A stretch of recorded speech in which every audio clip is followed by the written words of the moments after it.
So today I want to talk about the EDC flashlight that I've been using now for the past few months. Let me show you.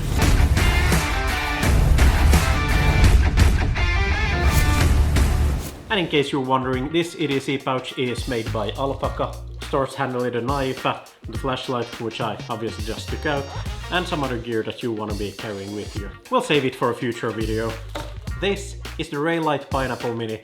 I featured it in the 3 EDC gifts you want to have for Christmas, though kind of it was for a flashlight, but I've been using this non-stop since then. For the sake of transparency, I'm not paid to do this video, however it was sent to me by mukama.com, which basically enabled me to use the light for a few months now and now make this review about it, which is the video you're watching here. And I'm not earning any commission on the link that I've put down there in the description below. So the REYLIGHT flashlights, although being made in China, they are one of those better brands from there.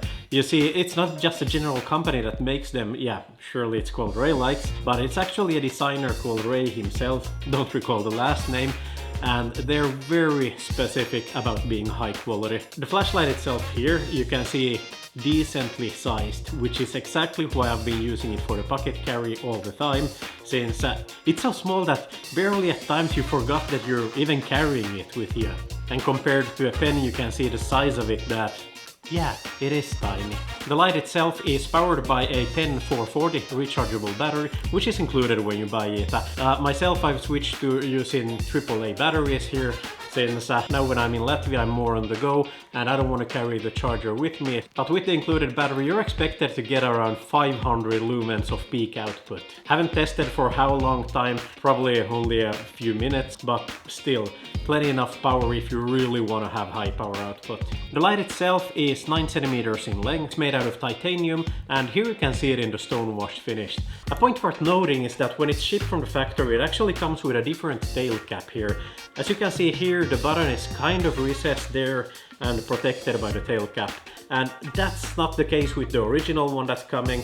This tail cap is actually bought separately and screwed into place here, thus giving the extra protection to the button. Without it, of course, the button is way easier to access, but in my case I would probably be afraid to accidentally be pressing it on and off and then running out of juice when I actually need the light. Definitely worth the upgrade to get the other tail cap. Though being difficult to show on video, the temperature of the light is actually 4000 Kelvin, meaning that it's way warmer than the typical LED lights, which often tend to be white or almost blue in some shade. Obviously, the construction of the light is really rigid, definitely durable, has some nice grooves here machined into it so you'll get a good grip of it. The included pocket clip is a deep carry one or deep seated one, meaning that it'll go deep into your pocket as you can see here, and it's actually removable. So if you unscrew the tail cap you can just remove the pocket clip altogether.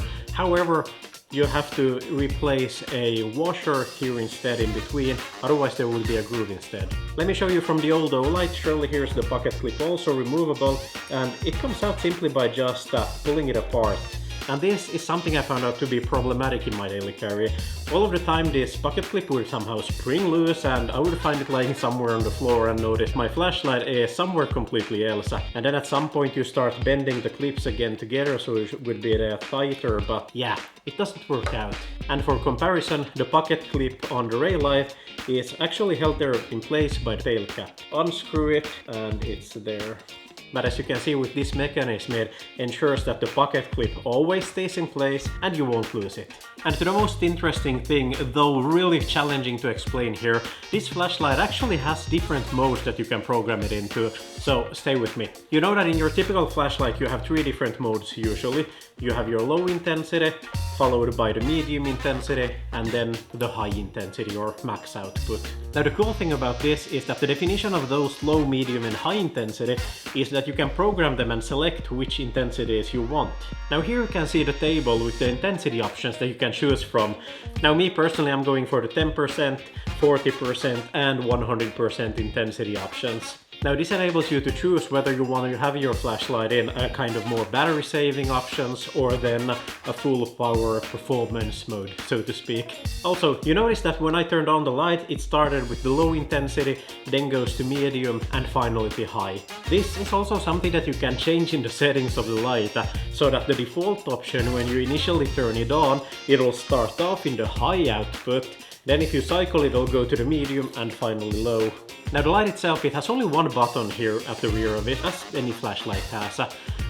When you fully press it or depress it, it'll turn on and off the light, and in case you half press it, it'll cycle through the intensities. But basically if you half press it, I think it was 8 times or over, it'll access the setup option where you actually will be able to configure the light.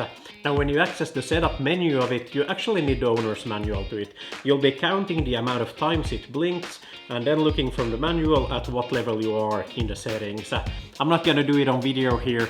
Trust me, it's easy to do, just have your manual there, count the light, that's it. Now in addition to the low, medium and high output settings, there actually exists a fourth output called Moonlight, or abbreviated ML just in the owner's manual. It's basically a 2% output, and I would kind of call it a use your flashlight in the tent while camping option. Basically it's a really energy saving mode that, like said, 2% output, it won't light up the whole room or the forest, but it's just enough when you're in complete darkness and you just want to look through something in your backpack, for example. Now I personally didn't find use for it, so I've just kept it turned off in the settings. But the nice thing is that if I ever find out that I want to start using it, I can just go into the options, enable it, and then I have it there. I've been positively surprised about it. Conclusion being, if you're in the market for EDC light, you want something that's really small and nimble to carry, yet is capable of delivering high performance output when you need it. I mean, it's titanium, it's durable, it looks good. I don't know what else there is to expect. I've been using the flashlight daily, so that means that this review isn't just that I unboxed it and decided to talk about it. This review is based on me actually using the hell out of that flashlight for, I don't know, like I said, probably 4 or 5 months now. If you stayed this far with me, you've probably enjoyed the video. Don't you think that it deserves a like? So be sure to hit the thumbs up button down there. Also, make sure that you've subscribed so you don't miss out on the future junk that I post here to this channel. Thanks for riding fences with me today, and I'll catch you next time. See ya!